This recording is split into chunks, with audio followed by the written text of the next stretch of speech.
Bekas imam, isteri dan dua cucu mereka dijumpai mati dibunuh petang tadi. Kejadian berlaku di rumah mereka yang terpencil di sebuah kebun kedah di Kampung Batang Rokan, Gemenceh.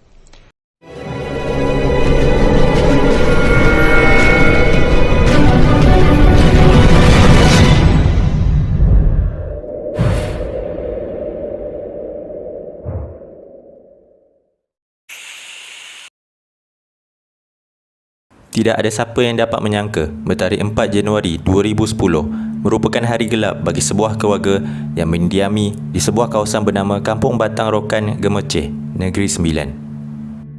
Suasana harmoni dan damai di Kampung Batang Rokan, Gemenceh bertukar gila apabila penduduk kampung dikejutkan dengan berita pembunuhan beramai-ramai yang melibatkan sebuah keluarga yang sangat mereka kenali. Atan Daud, berumur 90 tahun, yang juga merupakan bekas imam masjid kampung berkenaan. Isterinya, Sufian ke atas, berusia 80 tahun. Menantunya, Ismail Awang, 76 tahun. Dan anak gadisnya, Siti Khadijah Ismail, 22 tahun. Kesemua mereka dipercayai dibunuh dengan cara yang kejam di dua rumah berasingan. Dan dipercayai mereka semua dibunuh oleh seorang pembunuh yang merupakan ahli keluarga mereka sendiri. Rashidi Ismail merupakan cucu kepada Atan Daud dan Sofian ke atas, dan beliau juga merupakan anak kandung kepada bapanya Ismail Awang dan merupakan abang kepada Siti Khadijah Ismail. Kronologi kes pembunuhan yang melibatkan kesemua mangsa. Siti Mariam, 19 tahun, yang merupakan anak kepada Ismail Awang, yang pada ketika itu sedang menunggu bapanya Ismail Awang bagi menjemputnya pulang dari sekolah. Dikatakan berang selepas beliau menunggu ketibaan bapanya dalam masa yang agak lama. Tanpa kelibat bapanya datang menjemputnya di sekolah, dan beberapa panggilan telefon yang dibuat kepada bapanya dan kakaknya tidak diangkat. Akhirnya, Siti Mariam mengambil jalan pulang berseorangan diri dengan menaiki bas awam untuk pulang ke rumah. Bas yang membawa Siti Mariam berhenti di satu lokasi berdekatan rumahnya, dan Siti Mariam terpaksa berjalan kaki bagi menuju ke rumahnya. Sesudah sampai ke rumahnya, Siti Mariam terus menjerit marah dan menjerit nama kakaknya, Siti Khadijah, yang disangka sedang tidur di ruang tamu. Jeritan kuatnya, tiada siapa yang menyaut ketika Siti Mariam membuka pintu rumahnya. Alangkah terkejutnya apabila beliau melihat sebilah pisau tajam terpacak di dada kakaknya, Siti Khadijah. Mata Siti Mariam terbeliak. Dengan keadaan kaku, Siti Mariam terus menjerit dan terus berlari ke rumah datuknya yang berada tidak jauh di sebelah rumahnya. Ketika beliau sampai ke rumah datuknya, alangkah terkejutnya sekali lagi, Siti Mariam menemui mayat datuk dan neneknya terbaring berlumuran darah di hadapan pintu rumah tersebut. Dengan keadaan datuknya, Atan Daud, hilang tangan kiri, dan neneknya pula, Sufian ke atas, hilang tangan kanan. Siti Mariam yang dalam keadaan panik ketika itu pergi berlari meminta bantuan orang kampung. Siti Mariam juga menghubungi seorang lagi abangnya yang tinggal di Seremban. Penduduk kampung yang mendengar berita tersebut datang ke lokasi berkenaan dan menyiasat sendiri kejadian tersebut, dan mereka dikejutkan lagi apabila menjumpai satu lagi mayat tanpa kepala yang dipercayai merupakan mayat Ismail Awang. Tidak lama selepas itu, pihak polis tiba ke lokasi kejadian. Selepas beberapa penyiasatan di lokasi berkenaan, pihak polis mendapati kes tersebut tidak bermotifkan samun ataupun rompakan kerana barang kemas dan perabot di rumah tidak diusik. Selain itu, menemui pisau serta sebilah parang yang dikatakan dijadikan senjata pembunuhan tersebut.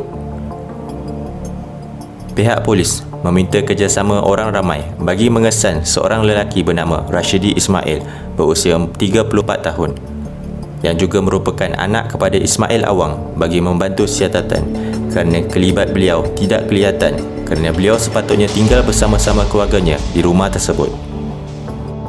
Rashidi Ismail dipercayai melarikan diri dengan menaiki sebuah motosikal Suzuki biru. Sementara itu, kesemua mayat mangsa dihantar ke Hospital Tunku Jaafar, Seremban untuk dibedah siasat.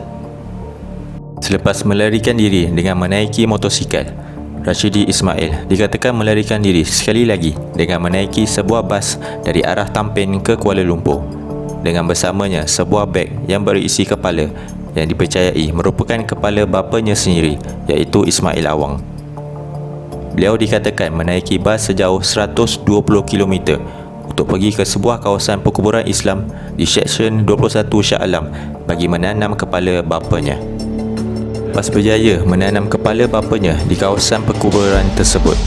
Rashidi Ismail ditahan selepas beliau dipercayai berada di sebuah jejantas di Jalan Masjid India sekitar jam 4.05 petang. Seorang polis bantuan pada ketika itu melihat Rashidi berjalan berseorangan diri dan memerhatikan tindak tanduknya.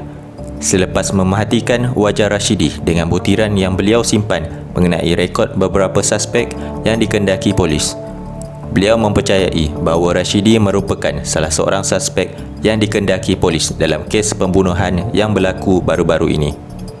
Rashidi Ismail yang mengetahui beliau diperhatikan oleh polis bantuan tersebut tiba-tiba bertindak agresif dengan mengeluarkan pisau dan bertindak menyerang pihak polis tersebut, menyebabkan berlakunya pergelutan antara beliau dan pihak polis tersebut hampir 20 minit. Selepas pergelutan tersebut, Rashidi Ismail dibekas dan dibawa ke IPD Dawangi untuk siasatan lanjut.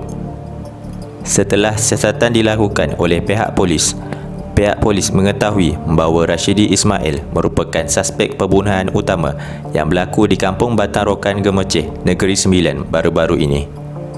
Pihak polis membawa Rashidi Ismail ke tanah perkuburan di Shah Alam dan Rashidi menunjukkan kepada pihak polis kawasan di mana beliau menanam kepala bapanya. Beliau juga memberitahu bahawa beliau menggali tanah sedalam 2 kaki pada pukul 9.45 malam berseorangan diri bagi menanam kepala bapanya.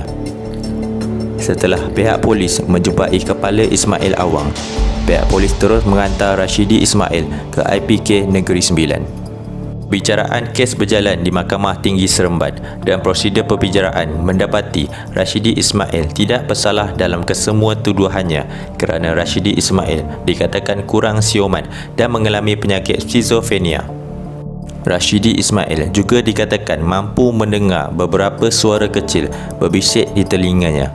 Malah ketika hari perbicaraan berlangsung, Rashidi Ismail didapati bercakap berseorangan diri ketika beliau disoal siasat. Antara ayat yang dilontarkan oleh Rashidi Ismail ialah, "Saya buat kerana ia perintah dari kuasa agung. Mereka adalah syaitan-syaitan yang menyamar." Itu adalah ayat yang dilontarkan oleh Rashidi Ismail ketika dalam perbicaraan.